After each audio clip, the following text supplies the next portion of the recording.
Ok, on se retrouve pour ce tout premier épisode de ce tout premier format, les actus de la semaine. C'est un format dans lequel je vais vous parler des dernières actualités high-tech chaque semaine, donc tous les dimanches à 18 h si je fais bien mon travail. Ça va parler de Apple, des dernières rumeurs, tout ce que je lis en fait, que ce soit sur Twitter ou alors sur des articles, je vous en fais un petit résumé pour que vous puissiez suivre l'actualité. Et si ce format vous plaît, vous le saurez à la fin de cette vidéo, eh bien likez, partagez, abonnez-vous à ma chaîne pour la faire découvrir à plus de monde. Et on commence avec de très gros sujets, on va parler de l'iPhone SE de 4e génération, mais on va également parler de la gamme des iPads en 2024 et on va aussi parler de la technologie RCS qui sera intégrée aux iPhones. Vous allez tout comprendre. Et bah d'ailleurs, on va commencer par cette technologie RCS qui signifie Rich Communication Service avec ce super accent. L'objectif de cette technologie, eh bien, c'est d'avoir une norme universelle qui va remplacer les SMS. C'est quelque chose que l'on connaît déjà bien sur Android avec par exemple Samsung et Google qui l'ont, et globalement eh bien ça permet de faire un petit peu la même chose que les services de messagerie instantanée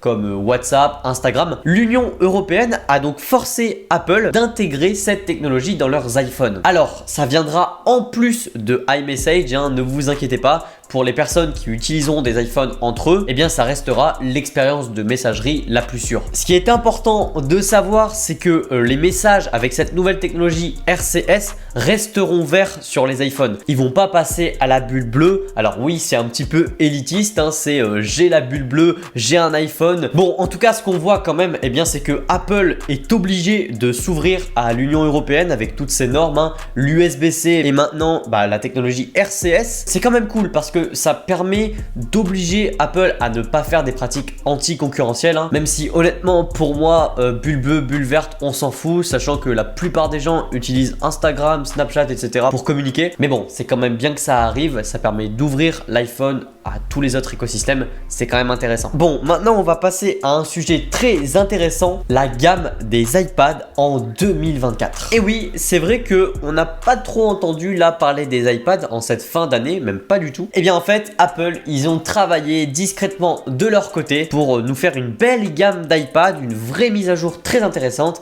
et je vais vous en parler. On commence avec le haut du panier, les plus chers, les plus haut de gamme, les iPad Pro qui seront toujours disponibles en 11 pouces et 12,9 pouces, mais cette fois avec un écran OLED. Ça, c'est peut-être une technologie que beaucoup attendaient. On avait le mini LED uniquement sur la version de 12,9 pouces, mais là on passe clairement à l'OLED, le même type d'écran qu'on peut retrouver sur nos iPhones. Ces iPad Pro, ils auront la puce M3 qu'on a découvert très récemment, très intéressant. Maintenant, bon, l'iPad, je trouve qu'il est un petit peu sous-exploité, sa puissance est sous-exploitée, même s'il y a Final Cut, etc. Et là, je trouve que bon, c'est trop de puissance pour pas grand-chose en vrai. Et il arriverait entre début et mi-2024. Et ouais, malheureusement, ils ont été retardés à cause justement de la production de ces écrans OLED. Ce qui peut être intéressant par contre, c'est l'iPad Air. Lui sera disponible en deux versions. Ça, c'est une première. 11 pouces et 12,9 pouces, exactement comme les iPad Pro. Là, cette fois-ci, ce sera un écran LCD. On n'aura pas la puce M3, mais plutôt la puce M2. Bon, d'après moi, il sera plus intéressant qu'un iPad Pro, simplement parce qu'il coûtera moins cher. En plus, vous avez une version 12,9 pouces, donc ceux qui veulent une énorme tablette, mais qui veulent pas non plus dépenser énormément d'argent. Il y en a qui veulent juste un écran, sans pour autant avoir toutes les fonctionnalités qu'on a avec un iPad Pro. On aura aussi probablement uniquement, entre guillemets, un écran 60 Hz. Je pense que cet iPad risque de cannibaliser les ventes justement d'une version Pro, des iPad Pro dont je vous ai parlé juste avant. Maintenant, je pense aussi qu'ils vont tous augmenter en prix. En tout cas, là, le haut de gamme, les iPad Air et iPad Pro, je pense vraiment que la gamme va encore augmenter. Franchement, là, ça commence à coûter cher un bon iPad. Heureusement, il y a une solution à ça, l'iPad classique, qui est un très bon iPad et là il va être mis à jour. Je pense personnellement qu'on aura une puce A15 ou A16, peut-être pas de l'A17, mais en même temps sur une version comme ça, une A15 ça suffit largement, c'est exactement ce que vous avez sur un iPhone 13 Pro, c'est ça. Et lui, malheureusement, il sortira fin 2024. Mais bon voilà, l'iPad classique qui va sortir la fin 2024, ce sera probablement le plus intéressant, le meilleur rapport qualité-prix. Maintenant j'espère qu'il n'y aura pas encore une hausse, enfin vraiment une hausse du prix quoi. Et sinon pour l'iPad mini, lui aussi aura un écran LCD comme l'iPad juste avant. Et là, on pourrait s'attendre à une puce A16, A17, voire même A18 parce que lui aussi, il arriverait fin 2024 et ce serait un petit peu logique de lui mettre la dernière puce vu que c'est un iPad mini qui a donc un processeur plus puissant logiquement que l'iPad classique. Bon, c'est un bon iPad pour ceux qui veulent une petite tablette. Quoi qu'il arrive, dites-moi si vous voulez changer d'iPad dans les commentaires et puis aussi quel iPad comptez-vous acheter. Maintenant, on en vient au sujet le plus intéressant, le plus hype en tout cas selon moi, et bien de ces actus. L'iPhone SE de 4e génération. L'iPhone SE, vous le connaissez, c'est un iPhone pour ceux qui ne veulent pas débourser extrêmement cher. Mais franchement, la version actuelle qu'on a, elle est intéressante, mais elle coûte quand même cher.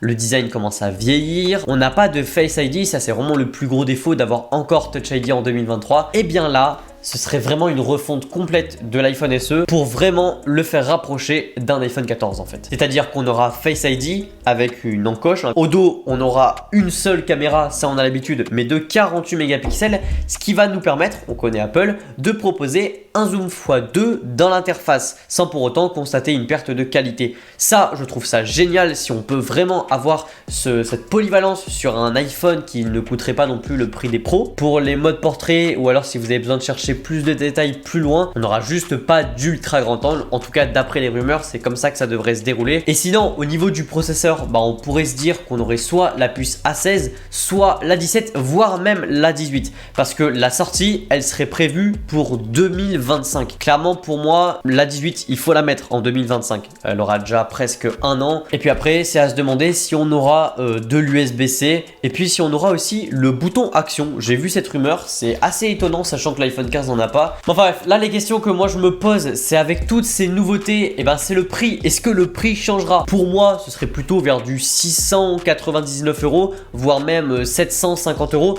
Oui, ça fait complètement très cher. Maintenant, je vous invite à regarder ma précédente vidéo dans laquelle je parle justement de cet iPhone SE. Elle date un peu, mais elle reste toujours très actuelle. D'ailleurs, merci pour l'accueil que vous avez apporté sur celle-ci. Dans cette vidéo, j'explique que peut-être Apple pourrait proposer deux iPhones. L'ajouter, cet iPhone SE, à l'iPhone SE qu'on connaît déjà. C'est-à-dire de proposer deux types d'iPhone SE, un petit peu comme ce qu'ils font avec les iPads, l'iPad 9 et l'iPad 10. Enfin voilà, j'espère que cette vidéo vous a plu. Moi, ça me fait très plaisir de lancer ce nouveau format avec vous. Si c'est le cas, si ça vous plaît, eh bien abonnez-vous à la chaîne, ça me ferait énormément plaisir. Likez la vidéo, partagez-la pour faire découvrir vraiment tout ce format et toute ma chaîne à plus de monde. Et moi, je vous dis à la prochaine pour une nouvelle vidéo. Allez voir celles qui sont déjà sorties. Allez, salut!